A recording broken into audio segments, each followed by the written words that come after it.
کلا تنگی یا تنگا رو اوایل رابطه در میاری؟ چجوریه؟ منظورت چیه؟ عزیزم من میخواستم یه میز کانتر تاپ برات مزه بچینم. فکر کردی میخواستم با یه چیپس و ماست و موسی رو 1.5 سردش هم بیارم. عزیزم حالا وقت نمی‌کنم هم دیگه رو بشناسیم اول. بچه‌م فرصت بسیار کمه. من میخواستم برات شیشه باز کنم کنار دستش سوشی. شانس از دست دادی دیگه. شانس یه بار در خونه آدم میزنه تق تق تق. من شانسم. یعنی دیگه دعوت هم نمی‌کنی؟ چه؟ بریم الان خونه؟ نه الان که داریم چای می‌خوریم. خب بعد چایی؟ بذار هم دیگه رو بشناسیم. عجله داری یا؟ رفتیم تو کافه میشستیم خیلی خوشگل بود. می‌تونی ازم عکس بگیری. عکس چی بگیرم؟ بذارم اینستاگرامم دیگه.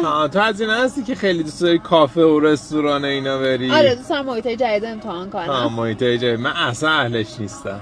بیشتر دوستم با بچه‌ها بشینیم دوره هم تو فضای خونه لش کنیم، دوره هم با گیم بزنیم، بازی کنیم، درینک بزنیم. آره میفهمم. آره. بیشتر محیطای خصوصی و خونه و اینا رو دوست دارم. آره عزیزم آره. من اهلش نیستم عزیزم. من بیشتر دوست دارم برم بیرون انرژیمو تخلیه کنم. خیلی خوبه. اونم یه نوع تخلیه کردن انرژی محسوب میشه عزیزم. اوکی عزیزم. مشکلی نداره. تو تا خوشگلی میتونی بری کافه رستوران. آره خیلی خوشگل. آره ببین حسابت میشه 273590 تومان. حساب چی؟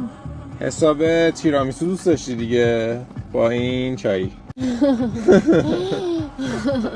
من میرم دیگه. اون مرس